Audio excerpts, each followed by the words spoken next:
हाय दोस्तों, नमस्कार। तो आज हम थोड़ा आगे उसके आगे जियोग्राफी के आगे समझेंगे। हमने अभी तक देखा जाए तो बहुत सारी चीज़ें समझी थी, लेकिन थोड़ा सा हम उन्हें रिवीजन कर लेते हैं ताकि हमें याद आ जाए। तो हमने सबसे पहले सन के बारे में समझा था, और सन में देखा जाए तो 3 पार्ट होते हैं, उनके बारे में हमने समझा था। जैसे कोर देख लिया जाए, और उसके बाद हमने समझा था कि रेडिएटिव जोन जो होता है, यहाँ पे रेडिएटिव जोन होता है, ठीक है। और यहाँ पे देखा जाए तो हमारा रेडिएटिव जोन के बारे में कन्वेक्टिव जोन होता है, और उसमें बहुत सारी अलग अलग तरह की, यहाँ से देखा जाए तो अलग अलग तरह की किरणें निकलती हैं। उसमें देखा जाए तो गामा भी निकलती है, एक्सरेज भी निकलती हैं, फोटान भी निकलती है, जिसके फोटान को हम लोग सूर्य का प्रकाश भी बोलते हैं। और इसमें स्पोर्ट, सोलर स्पोर्ट क्या होता है उसके बारे में हमने समझा था। जीरो देखा जाए तो यहाँ पे होता है, और जीरो यहाँ पे जब सोलर स्पोर्ट बनता है तो बड़ा होता है, लेकिन धीरे धीरे धीरे धीरे यहाँ तक छोटा हो जाता है। और उसके बाद में अलग अलग तरीके की किरणें निकलती हैं, जिसको सोलर फ्लेम भी बोलते हैं। और अगर जो वो अर्थ से जब टकराती हैं तो सोलर फ्लेम जब ऊपर जाती हैं तो क्या बोलते हैं, और नीचे क्या जाती हैं तो क्या बोलती हैं, इसके बारे में हमने बहुत सारी चीज़ें समझी थी। अगर जो आपने उस वीडियो को नहीं देखा तो उसको ज़रूर देखिए। इसमें सन के अंदर अलग अलग तरीके की गैसें होती हैं, लेकिन सबसे ज़्यादा कौन सी गैसें पाई जाती हैं उनके बारे में समझा था।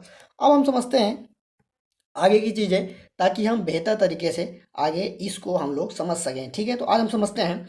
हम समझेंगे सन तो है हमारा, बहुत सारी चीज़ें देखी, लेकिन उसमें कुछ और भी भाग होते हैं जो हमको समझना बहुत ही ज़रूरी है, क्योंकि हम नहीं समझेंगे तो हमको अच्छी तरह से सन समझ में नहीं आएगा। ठीक है, तो हम समझते हैं आज मैग्नेटिक आर्क के बारे में। हमने लिख के भी रखा है, लेकिन इसमें सबसे पहले ज़्यादा अगर जो देखा जाए तो कैसे इसमें इसको हम समझ सकें। तो जैसे सन है हमारा, और यहाँ पे सन में बीच से लाइन खींच दिया जाए, तो यहाँ पे देखा जाए तो पोल भी होते हैं, साउथ पोल, नॉर्थ पोल, ठीक है। लेकिन जब भी हमारा मैग्नेटिक आर्क होगा, तो मैग्नेटिक आर्क जब बनता है तो आप देखे होंगे कि जब कोई भी चुंबक होता है, मैग्नेट होता है, तो मैग्नेट में देखा जाए तो नॉर्थ पोल और साउथ पोल होता है, ठीक है। और साउथ पोल नॉर्थ पोल होता है, ज़्यादातर उसको जब खींच लेता है तो नॉर्थ पोल और साउथ पोल की तरफ उसकी पावर ज़्यादा होती है, खींच लेता है, ठीक है। तो इसी तरह इसमें जब मैग्नेटिक आर्क जब किरणें होती हैं तो वो भी नॉर्थ पोल और साउथ पोल की तरफ खींच लेता है। इसको हम लोग बोलते हैं मैग्नेटिक आर्क, ऐसे काम करता है। अब हम समझ लेते हैं कि भाई इसमें अगर लिखा है फोटोस्फीयर, लिखा है क्रोमोस्फीयर, लिखा है क्रोनो, लिखा है प्लैनेट, तो आप जानते ही हैं। इसके बारे में हम अच्छी तरह से थोड़ा समझ लेते हैं, ताकि हमको अच्छी तरह से समझ में आ सके। अगर जो कहीं भी कोई पूछ ले कि भाई अगर जो आपने जियोग्राफी में पढ़ा है तो फोटोस्फीयर का है क्या है, या बोल पूछ ले कोई भी कि क्रोमोस्फीयर क्या है, तो इसके बारे में हमें आना चाहिए, समझ में आना चाहिए, ताकि हम लोग अच्छे से किसी को बता सकें। ठीक है, तो हम समझते हैं, इसको थोड़ा मिटा देते हैं। तो इसको जैसे मिटा दें, अब हम समझते हैं हमारा जैसे सन है ये, ठीक है। और सन के हिसाब से अगर हम देखें तो सन पहले हमारा ये गोला हो गया, ठीक है। और इसके बाहर देखा जाए तो जरा जरा सा, मान लीजिए जो येलो कलर का है, तो ये दूसरा हो गया। और इसके बाहर अगर देखा जाए तो बिल्कुल ये मतलब जो लाइट हो गई ये हो गया। लेकिन इसमें अलग अलग तरीके से है। जैसे मान लीजिए इसको हम लोग क्या बोलते हैं, ये जो बीच का भाग होता है सन का, इसको हम लोग बोलते हैं फोटोस्फीयर, ठीक है। प्रकाश मंडल जिसे बोलते हैं, इसको फोटोस्फीयर बोलते हैं। इसका जो टेम्परेचर होता है तो 6000 डिग्री सेल्सियस होता है, ठीक है। अब इसको हम लोग बोलते हैं फोटोस्फीयर। यहाँ पे हमने लिख के रखा है फोटोस्फीयर, ठीक है। अब देखा जाए तो क्रोमोस्फीयर क्या है, क्रोमोस्फीयर कहाँ पे काम होता है। जो क्रोमोस्फीयर ये बाहर का जो परत है, यहाँ पे जैसे मान लीजिए ऐसे बोल दिया जाए, ऐसे चारों साइड लगा दिया जाए, तो ये यहाँ पे हो जाता है जो, तो इसको हम लोग क्रोमोस्फीयर बोल देते हैं, ठीक है। अगर जो जो बाहर हो जाता है, क्रोमोस्फीयर के जो बाहर होता है, जो बाहर का भाग होता है, ये जो भाग होता है जो दिखता नहीं है, मतलब लाइट ज़्यादा होती है, तो उसको हम बोल देते हैं क्रोमोस्फीयर के जो बाहर को बोल देते हैं कोरोना बोल देते हैं। तो यहाँ हमने कोरोना लेके रखा है। इसका जो टेम्परेचर होता है, इसका 27 डिग्री लाख से ज़्यादा होता है, ठीक है। 27 लाख से ज़्यादा होता है, ठीक है। और यहाँ पे अगर जो हम लोग क्रोमोस्फीयर का जो टेम्परेचर देखें तो इसमें 32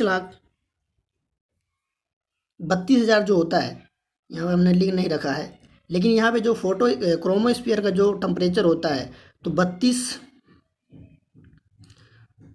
हजार से डिग्री से सेल्सियस होता है, ठीक है। तो यहाँ पे हमको ध्यान देना चाहिए कि अगर जो कोई भी पूछ ले कि भाई लिख के, अगर जो कहीं भी ऑप्शन में आ जाए और जो ऑब्जेक्टिव टाइप में क्वेश्चन में आ जाए कि मैग्नेटिक आर या फोटोस्फीयर या क्रोमोस्फीयर या कोरोना कहाँ पे है, किस ग्रह में है, कहाँ पे है, किस तारा में है, किस स्टार में पाए जाते हैं, तो हमें पता होना चाहिए कि ये सूर्य के पार्ट हैं। इनको हम लोग समझने के लिए इनका नाम दे के रखे हैं, इनका टेम्परेचर अलग अलग होता है, तो ये हमको पता होना चाहिए। तो आई होप को समझ में आ गया होगा कि magnetic arc, photosphere, chromosphere and corona के बारे में हमने समझ लिया। अब हम समझते हैं बाकी चीज़ें। हमारा जैसे अर्थ तो है भाई, लेकिन अर्थ में बहुत सारी चीज़ें हैं और सन में भी बहुत सारी चीज़ें हैं। इनको समझने के लिए हम सबसे पहले समझते हैं कि मान लीजिए हमारा अर्थ हो गया, थोड़ा सा हमें कोई डिजाइन लेनी पड़ेगी।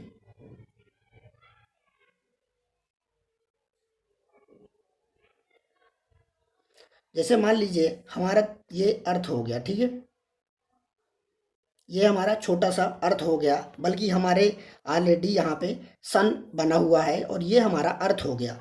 अर्थ में देखा जाए तो सन हमारा इतना ही बड़ा है कि मतलब बहुत बड़ा है अर्थ से। तो इसका अगर देखा जाए तो हमें समझने के लिए, इस मान लीजिए इसमें लिखा है हमने डायमीटर, जिसका जो डायमीटर है यानी जो व्यास है, तो इसका व्यास जो है पृथ्वी सन का पृथ्वी से ये 109 गुना है, यानी 109 गुना है। जैसे मान लो पृथ्वी का मान लो व्यास इतना हो गया, ठीक है, लेकिन जो मान लो यहाँ से इतना हो गया, लेकिन इसका जो है मतलब जो सन का व्यास ये 109 गुना है, ठीक है। तो यहाँ पे हम समझ सकते हैं कि अब समझ लो कि पृथ्वी से हमारा सन कितना बड़ा है। तो अगर जो कहीं भी ऑप्शन में आ जाए, कहीं भी ऑब्जेक्टिव टाइप में कि कोई भी पूछ ले कि भाई अच्छा आपको पता है पृथ्वी एंड अर्थ एंड सन के बारे में, तो आप बताओ कि आप डायमीटर जो है मतलब व्यास जो है सन का पृथ्वी से कितना गुना है। तो ये आपको बता सकते हैं आप लोग कि 109 गुना है डायमीटर पृथ्वी से। तो ये आपको यहाँ पे समझ में आ गया। अब मास समझते हैं। जो मास है पृथ्वी का, तो यहाँ पे जो मास है तो 3,32,000 है, ठीक है। तो यहाँ पे जैसे मान लो हमने जैसे कोई चीज़ रखी और मान लो हमने यहाँ से जैसे मान लो करते हैं, तो यहाँ से रखेंगे जैसे मान लो हम प्रकार, तो यहाँ पे अगर जो गोला करेंगे तो चारों साइड से हो जाएगा।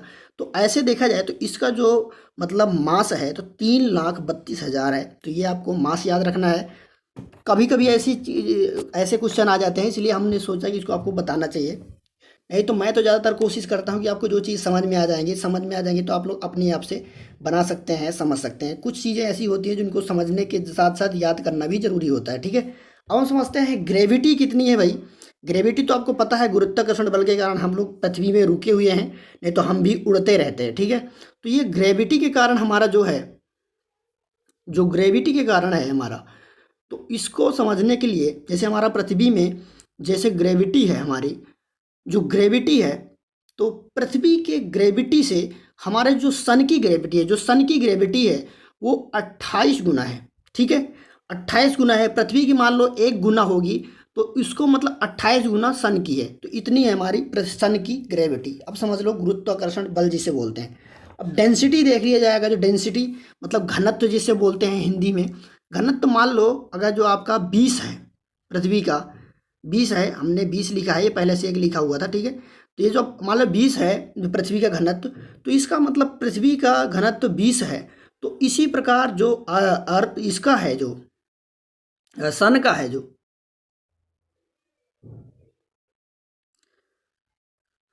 तो उसका 100 गुना है, ठीक है। तो यहाँ पे अगर देखा जाए तो यहाँ पे हमने लिख के रखा होगा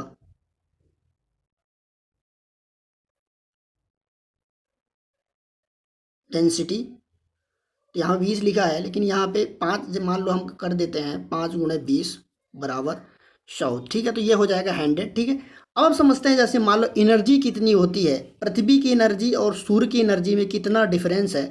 तो आप यहाँ समझ सकते हो, हमने 10 लिखा है, तो यहाँ पे अगर जो पृथ्वी एंड सन की एनर्जी में देखा जाए तो सन की एनर्जी बहुत ज़्यादा है, क्योंकि सन की एनर्जी देखा जाए तो 10 के घाते 26 जूल प्रति सेकंड की दर से निकलती है, ठीक है। 10 की घात 26 जूल प्रति सेकंड में निकलती है एनर्जी, मतलब सन से इतनी ज़्यादा एनर्जी है सन की, ठीक है, सूर्य की, ठीक है। अब देख लेते हैं रोटेशन भाई कैसे होता है। जो रोटेशन होता है, जो रोटेशन करता है, तो आपको पता ही है कि जो हमारा सोलर सिस्टम है, सोलर सिस्टम में जो हमारी पृथ्वी है, जो भी प्लेनेट, कुछ प्लेनेट, एक दो प्लेनेट ऐसे हैं जो मतलब उल्टा मतलब लगाते हैं, हमारे पृथ्वी के हिसाब से नहीं लगाते हैं रोटेशन सन का, बल्कि हमारी जो पृथ्वी रोटेशन लगाती है, तो वो हमारी पृथ्वी लगाती है आपकी रोटेशन वेस्ट से ईस्ट की तरफ, ठीक है, मतलब पश्चिम से पूरब की तरफ लगाती है। तो ये आपको समझ में आया होगा, आई होप, मैं कोशिश करता हूँ कि आपको समझ में आ गया होगा। अब हम समझते हैं भाई कि आगे की चीज़ें कैसे समझा जा सके। तो हम आज समझेंगे ये सोलर सिस्टम के बारे में, लेकिन सोलर सिस्टम के बारे में समझने से पहले हमने इसमें कुछ लिख के नहीं रखा है, कुछ चीज़ें लिख के रखी हैं ताकि हमें समझ में आ जा सके। लेकिन मैं इतना गारंटी देता हूँ कि अगर जो आपने एक बार इसको अच्छे समझ लिया तो आपको कभी भी नहीं भूलेगा, क्योंकि हमको वही नॉलेज काम आता है जो हमारे माइंड में होता है, बल्कि बाकी हमारे किताबों में लिखा तो बहुत चीज़ें लिखी होती हैं। इसलिए हमें कोशिश करनी चाहिए कि कोशिश करो कि अपने दिमाग में छाप लो एक बार, मतलब एक बार दिमाग से अच्छे से समझ लो, और जब भी काम आए तो उसको निकाल के यूज कर सके, तो यही काम आती है। तो हम समझते हैं भाई आज सोलर सिस्टम के बारे में। तो सोलर सिस्टम के बारे में अगर हम समझें, तो हम सोलर सिस्टम के बारे में अगर समझें तो कैसे काम करता है, तो इसको समझने के लिए हमने ये पिक्चर लगा के रखी है कि हम समझ लेते हैं कि सोलर सिस्टम होता क्या है। सबसे पहले हम समझते हैं प्लैनेट के बारे में, और प्लैनेट के बारे में हमने सबसे अच्छा एग्जाम्पल के हिसाब से कि हमारा प्लैनेट क्या है और स्टार क्या है, इनमें सबसे पहले अंतर हमें समझ में आना चाहिए। जो हमारा स्टार होता है, जो हमारा मतलब सन जो है, हमारा एक प्रकार का स्टार है, ठीक है। स्टार में जो होता है तो खुद की एनर्जी होती है, और लाइट होती है, और गर्म होता है, यानी हीट होता है वो जो स्टार होता है। बल्कि प्लैनेट में ऐसा कुछ नहीं होता है। खुद की एनर्जी, सबसे पहले देखा जाए तो लाइट तो भाई जो प्लैनेट होता है हमारा, जो जैसे मान लो अर्थ हो गया, अर्थ तो भाई जो चमकता है, प्रकाश सन से आता है, तब हमारे यहाँ पे अर्थ में दिन और रात होता है। अगर जो सन ही नहीं रहेगा जिस दिन, तो उस दिन हमारे पृथ्वी में दिन और रात होगा ही नहीं। तो इसके हिसाब से देखा जाए तो प्लैनेट में और स्टार में यही अंतर है कि जो स्टार में खुद की एनर्जी होती है, यानी लाइट होती है, गर्म होता है। इसलिए स्टार और प्लैनेट में देखा जाए तो स्टार के पास में कह सकते हैं कि खुद की लाइट होती है, बल्कि प्लैनेट में ऐसा नहीं होता है। बल्कि अगर जो स्टार में समझा जाए दूसरी चीज़ें, तो स्टार के हम सन को स्टार में रखेंगे क्योंकि सन चमकता है, और बल्कि हमने पहले वाले चैप्टर में डिस्कस किया था कि स्टार देखा जाए तो कई तरह से चमकते हैं। तो नीला भी होता है, जब शुरू में होता है तो कोई भी स्टार नीला कलर का होता है, उसकी एनर्जी नीली होती है। बल्कि जब धीरे धीरे बहुत करोड़ों साल के बाद में उसकी एनर्जी कम होती है तो वाइट हो जाता है, और जो और ज़्यादा कम हो जाएगा तो उसका लाल हो जाएगा। इसी तरह हमने समझा था, अगर जो कुछ स्टार ऐसे होते हैं जिनकी एक लिमिट से ज़्यादा आकृति है, यानी 1.44 आपने पढ़ा होगा, आई होप, मतलब चंद्रशेखर लाइन बोलते हैं जो लिमिट होती है, तो उसके हिसाब से अगर जो बड़ा होगा 1.44 से, तो उसकी आकृति दूसरी होगी, मतलब विस्फोट कर जाएगा, सुपरनोवा भी बोलते हैं उसे। अगर जो नहीं होगा तो मतलब वो देखा जाए तो उसमें 95 एनर्जी कम, जो नेबुला या ब्लैक डॉर्फ बोलते हैं। तो ऐसे चीज़ें होती हैं प्लैनेट में। तो उसके बारे में अगर आप नहीं समझा जाए तो उसके आपको ज़रूर उसको लेक्चर देखना चाहिए, ताकि आपको बेहतर तरीके से समझ में आ सके। अब हम समझते हैं भाई इसके बारे में, क्योंकि हमको इसके बारे में समझना है। इसको समझने के लिए हम क्या करेंगे कि जैसे हम सबसे पहले समझते हैं मरकरी को। भाई मरकरी तो इतने पास में है, लेकिन कहते हैं कि मरकरी रात में ठंडी हो जाती है, बल्कि दिन में गर्म हो जाती है। ऐसा क्यों होता है, इसमें हमें समझना बहुत ज़रूरी है। और ये भी कहते हैं कि मरकरी देखा जाए तो पास में है, और मरकरी के पास में दूसरे ग्रहों के जैसे, दूसरे प्लैनेट्स के पास जैसे, मतलब मरकरी को क्या बोलते हैं, बुध बोलते हैं हिंदी में। लेकिन मरकरी के पास में देखा जाए तो दूसरे प्लैनेट के पास जैसे ही इसके पास भी उपग्रह थे, ठीक है, उपग्रह थे। लेकिन क्यों ख़त्म हो गए, आपको आई होप आप इतना तो सन से होना चाहिए, क्योंकि सन इतने पास में है तो वो अपने इतनी ज़्यादा उसकी मतलब डेंसिटी है, उसकी इतनी ज़्यादा है गुरुत्वाकर्षण बल, ठीक है, इतना ज़्यादा मतलब है कि वो मतलब जितने भी इसके उपग्रह थे उसको अपनी तरफ खींच लिया है। तो इसके उपग्रह, यही कारण है कि इनके उपग्रह खत्म हो चुके हैं। इसी तरह देखा जाए तो हमारा जो वीनस है, यानी जो हमारा शुक्र है, इसके भी इसी तरह खत्म हो चुके हैं। तो इतना चीज़ें हो गई। अब हम समझते हैं भाई कि आखिर इनके पास में देखा जाए तो इनमें कौन सा ज़्यादा गर्म होगा, कौन सा ज़्यादा ठंडा होगा। तो आपको इतना पता होगा या नहीं पता होगा, तो आपको लगता ज़रूर होगा कि जो ज़्यादा पास में है सन के वो ज़्यादा गर्म होगा, और जो ज़्यादा दूर में है सन के वो ज़्यादा, मतलब कंपेयर जो पास में है उससे थोड़ा कम गर्म होगा। लेकिन ऐसा बिल्कुल नहीं है। ऐसा क्यों नहीं है बिल्कुल? इसके बारे में सबसे ज़्यादा बेहतर तरीका यह है कि जो मतलब प्लेनेट पास में है, लेकिन अगर जो उसके पास में वायुमंडल है, ठीक है, तो उसके पास में वायुमंडल है तो भाई जो भी गैसें बाहर से आएगी तो वो बाहर से अंदर तो आ जाएंगी, लेकिन अंदर से बाहर नहीं जा पाएगी, क्योंकि वायुमंडल के कारण नहीं जा पाएंगे। लेकिन सबसे बेहतर बात यह है कि भाई जो वायुमंडल है वो वीनस के पास में तो है, यानी शुक्र के पास में तो है, लेकिन मरकरी जो है, मरकरी के पास में नहीं है। इसलिए देखा जाए तो ये जितना गर्म टम्परेचर इसका दिन में हो जाता है, उतना ही ठंडा इसका टम्परेचर नाइट में हो जाता है। यानी उतना ही ठंडा हो जाता है रात में, और जितना गर्म ये दिन में हो जाता है। मतलब दिन में बहुत ज़्यादा गर्म हो जाता है और रात में इतना ही बहुत ही ज़्यादा ठंडा हो जाता है। इसलिए यहाँ पे देखा जाए तो यहाँ पे जीवन का जो संभव वाली जो आशाएं हैं तो ये तो ख़त्म हो जाती हैं, क्योंकि भाई जहाँ पे वायुमंडल ही नहीं होगा तो वहाँ पे रहना कैसा हो सकता है। तो ये चीज़ें हो गई आपकी मरकरी के बारे में, मैंने आपको बता दिया। इसमें कई सारे पॉइंट अगर जो आप ध्यान से सुनेंगे तो आपको याद करने की ज़रूरत नहीं है, आप अपने सेंस लगा सकते हैं कि भाई जो बुध है, यानी जो मरकरी है, तो मरकरी पास में है, इसलिए इसके पास में उपग्रह नहीं है।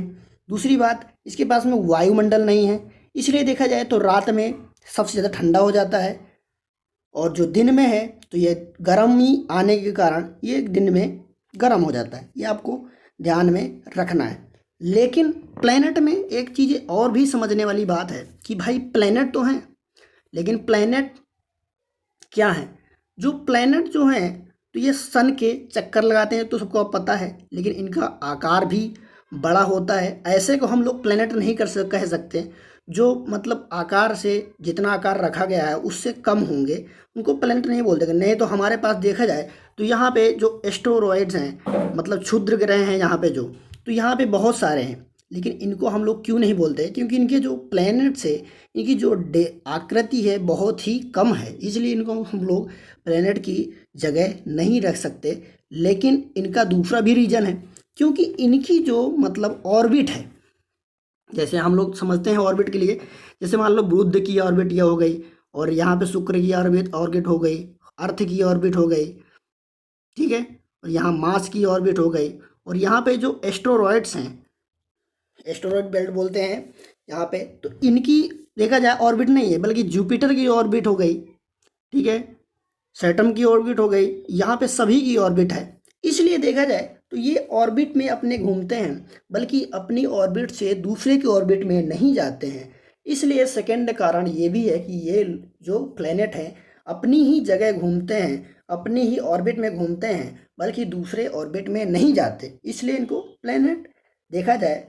सबसे आसान तरीके समझने का कारण है कि पहली बात तो ये देखा जाए तो दूसरे स्टार के प्रकाश से चमकते हैं, खुद नहीं चमकते। दूसरी बात यह है कि ये अपने प्लेन ऑर्बिट में घूमते हैं। तीसरी बात ये है कि ये आकृति में इतने छोटे नहीं हैं, नहीं तो सब छोटे को रख दिया जाएगा तो एस्ट्रॉयड में इतने सारे देखा जाए तो क्षुद्र ग्रह हैं कि बहुत सारे हैं, तो उनको सबको नहीं रख सकते। और बहुत सारे अदर रीजन भी हैं, देखा जाए तो हम लोग प्लूटो के बारे में समझेंगे बाकी चीज़ें जब उसका नंबर आएगा।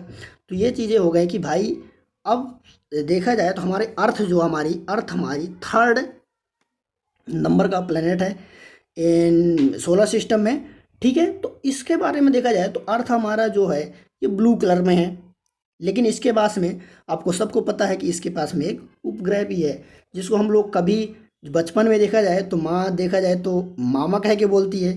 लेकिन वही बात है, अगर जो जब कोई भी बच्चा जब बड़ा हो जाता है तो वो चांद सी दुल्हन करके बोलती है।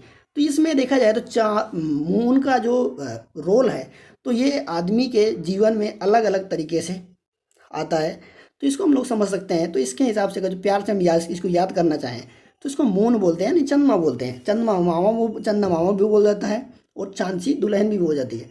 तो इसमें बहुत सारे रीजन ऐसे भी हैं कि अगर जो हम समझें, सबसे पहले समझें कि अगर जो हमारे जो एस्टेरॉयड से पहले जो उप है, यानी जो हमारे प्लैनेट्स हैं, यानी जो हमारे प्लैनेट्स हैं, तो ये तो हमारा देखा जाए 4 हैं। सबसे पहले हमारा बुध हो गया, फिर हमारा शुक्र हो गया, तीसरा हमारा अर्थ हो गया यानी पृथ्वी हो गया, और चौथा हमारा देखा जाए तो मंगल हो गया। हमारे जो एस्टेरॉयड्स क्षुद्र ग्रह से जो पहले हैं 4 हैं, इनके हमें नाम याद करना है। तो सबसे पहले मैंने आपको बता दिया बुध शुक्र पृथ्वी मंगल, ठीक है। लेकिन इसमें बात ये है, इसको तो हमने याद कर लिया, अब हम समझते हैं मार्स।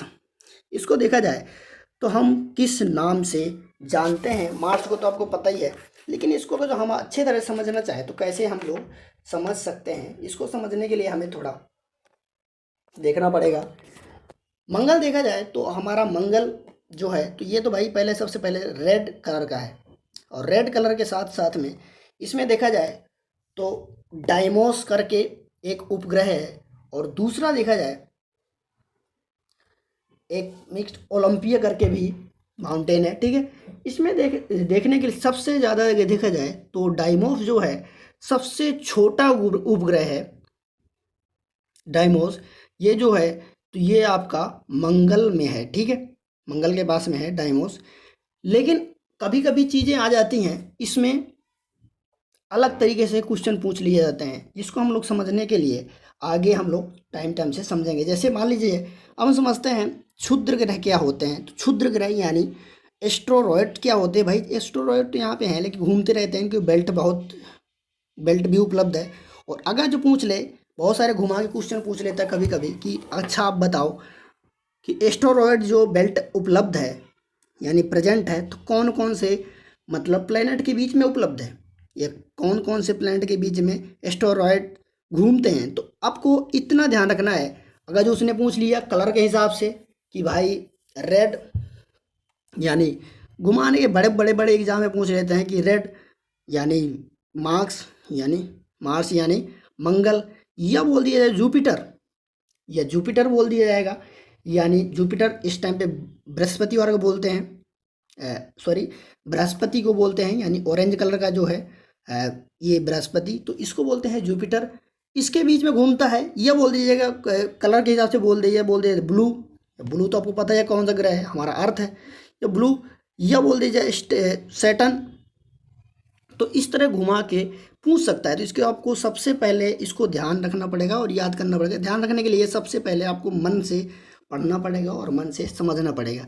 तो हमने समझ लिया 4 उपग्रह, सबसे पहले सॉरी 4 ग्रह के बारे में समझ लिया। सबसे पहले जो सबसे पास में है सन के, तो उसको बोलते हैं मरकरी। दूसरा जो है आपका शुक्र है, तीसरा है आपका अर्थ, और चौथा है आपका मंगल यानी मार्स। और मार्स में आपको पता ही है बहुत सारे रिसर्च कर रहे हैं कि यहाँ पे जीवन शायद संभव हो सके, तो संभव करें, ठीक है। अब हम समझते हैं भैया एस्टेरॉयड जो हैं तो ये किस कलर के हैं। तो एस्टेरॉयड्स जो हैं तो ये ब्लैक कलर के हैं, यानी जो क्षुद्र ग्रह हैं तो ये किस कलर के हैं, ये ब्लैक कलर के हैं। और इसमें से देखा जाए तो बहुत सारे एस्टेरॉयड्स कभी कभी हमारे अर्थ में भी आ जाते हैं, और कभी कभी दूसरे प्लेनेट में भी जाते हैं। उनका जाने का रीज़न क्या है उसको समझने के लिए देखा जाए तो हमको थोड़ा चीज़ें समझनी पड़ेगी। कैसे समझें, जैसे मान लो इसको मिटा देते हैं। जैसे आप समझ लो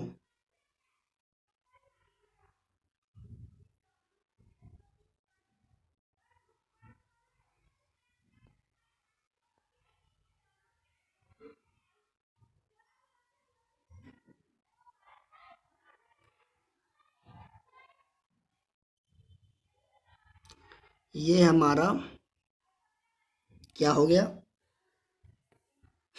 मार्स हो गया, ठीक।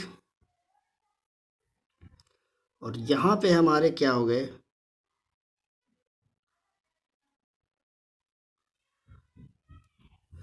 यहाँ पे हमारे एस्टेरॉयड्स हो गए, ठीक है।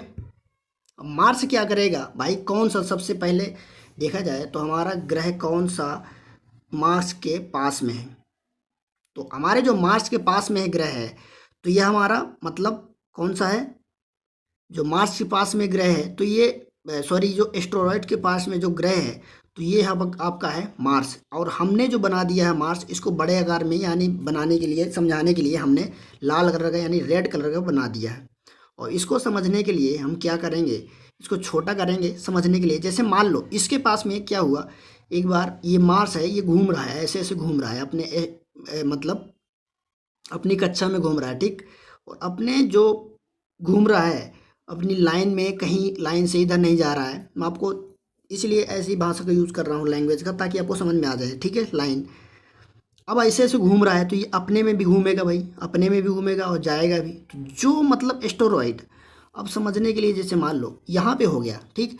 अब यहाँ पे आने के लिए ये जो एस्टेरॉयड है, तो भाई इसमें भी क्या लगता है, इसमें नहीं हो गई है, इसमें भी ग्रेविटी होगी ना, इसमें भी गुरुत्वाकर्षण होगा कि नहीं होगा, ठीक है। गुरुत्वाकर्षण होने के कारण ये अपने को इनको अपनी तरफ खींचेगा, ठीक, अपनी तरफ खींचेगा। और अपनी तरफ खींचने के कारण एक साथ जाने कितने एस्टेरॉयड आ जाए अपनी पर, ठीक, अपनी तरफ, ठीक, अपनी तरफ आ जाएंगे जब, तो कुछ तो एस्टेरॉयड इसमें चले जाएंगे। और इसमें स्पीड भी है, स्पीड के कारण ये अपने कुछ, ये जो आपका ये है, तो इसके कारण इधर निकल जाएंगे। और कुछ एस्टेरॉयड इसमें गिरेंगे, और कुछ एस्टेरॉयड आते आते क्या करेंगे, कुछ एस्टेरॉयड इधर आके पृथ्वी में आ जाएंगे, गिर जाएंगे। और पृथ्वी में जो बाहर देखा जाए तो जो आपका जो परत है, ठीक है, आयन मंडल, ठीक है, अलग अलग तरीके की हैं। तो उसमें देखा जाए जैसे आयन मंडल हो गया, बहिर्मंडल हो गया, ठीक है, जो परतें हैं, तो उनमें आने के कारण जब भी एस्टेरॉयड आता है तो उसमें जब इंटर करता है, तो ये जो परतें हैं, तो इस एस्टेरॉयड को, जो छोटे मोटे एस्टेरॉयड होते हैं उनको तो ख़त्म कर देता है, लेकिन बहुत ज़्यादा एस्टेरॉयड जो बड़ा होता है उसको ख़त्म उतना नहीं कर पाता है। इसलिए देखा जाए तो एक टाइम में ऐसा हुआ था जब डायनासोर थे इंडिया के, सॉरी इन अर्थ में जब थे, उस टाइम पे जब मनुष्य नहीं था, उस टाइम पे डायनासोर हैं, तो कहते हैं कि उस टाइम पे एक एस्टेरॉयड गिरने के कारण ही डायनासोर मर गए थे। और देखा जाए तो उसके बाद में सृष्टि का दूसरी तरह से विकास हुआ। तो ये एस्टेरॉयड ही आए थे। और एस्टेरॉयड से जो मतलब सेफ्टी, पृथ्वी को सेफ्टी दिलाने के लिए हमारे जो मतलब पृथ्वी में के ऊपर जो जो वायुमंडल में सब चीज़ें उपलब्ध हैं, आयन मंडल है, ओजोन की परत है, ये जितनी भी परतें हैं ये सेफ्टी के लिए है। तो जब भी कोई भी एस्टेरॉयड पृथ्वी में या दूसरे ग्रह में आएगा तो क्या लगता है, वहाँ पे इंटर करेगा तो वहाँ पे नुकसान नहीं करेगा। जिस ग्रह में, समझ लो कि जिस ग्रह में बाहर कोई भी परत नहीं है, जैसे मान लो यहाँ पे शुक्र में तो है, मार्स में भी है, और मान लो पृथ्वी में भी है, यहाँ पे जो इंटर करेंगे छोटे मोटे इंटर नहीं कर पाएंगे। लेकिन जिसमें करेंगे, जिसके ऊपर मान लो परत नहीं है, कोई भी ऐसी ओजोन जैसी कोई भी सेफ्टी के लिए, कोई भी सिक्योरिटी के लिए कोई भी परत नहीं है, तो क्या लगता है उसमें कोई रोकने के लिए उसे रोक पाएगा, नहीं रोक पाएगा।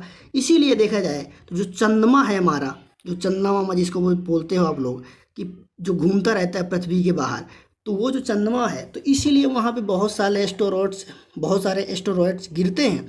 और गिरने के कारण उसका ऐसा ही चेहरा बना दिया है चंद्रमा का, कि समझ लो कि जैसे मतलब चेहरे में जब कोई दाग धब्बे नहीं हो जाते उसी तरह चेहरा हो जाता है। तो इसीलिए देखा जाए चंद्रमा के जब सैटेलाइट से जब भी कोई भी फोटो ली जाती है, जब भी कोई पिक्चर क्लिक की जाती है सैटेलाइट के द्वारा, तो वहाँ पे देखा जाए तो चंद्रमा में बहुत बहुत सारे बड़े बड़े देखा जाए तो गड्ढे हैं, बहुत बहुत सारे, बहुत बहुत बड़े उस तरह के, मतलब अलग टाइप की डिजाइन है चंद्रमा में। जो बारीक से कोई भी सैटेलाइट की पिक्चर आप लोग देखना देखे होंगे तो आपको पता ही होगा। तो इसलिए इसी कारण है। और यहाँ पे चंद्रमा में बल्कि ये नहीं है कोई भी सिक्योरिटी के लिए कोई भी ऐसी ओजोन परत या कोई भी ऐसी चीज़ नहीं है जो उससे सुरक्षा कर सके। बल्कि इसी तरह देखा जाए तो यहाँ पे जो मंगल है, मंगल तो ये मार्स हो गया, लेकिन जो बुध है तो इसमें बुध में भी नहीं है, इसलिए वहाँ पे मैं आपको शुरू से बताया कि गर्मी होती है रात दिन में, बल्कि रात में ठंडी हो जाती है। इसलिए देखा जाए तो यहाँ भी इसी तरह फटाफट जब जाएंगे गिरेंगे,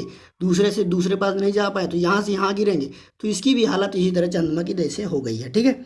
और इसी तरह जब हम इसके बारे में समझेंगे तो इसमें भी अगर जो होगा तो नहीं गिरेंगे, अगर जो नहीं होगा तो गिरेंगे। इसके बारे में हम लोग बहुत आगे जब समझेंगे उसके बारे में समझेंगे। तो मिलते हैं नेक्स्ट वीडियो में, तब तक thank you watching this video.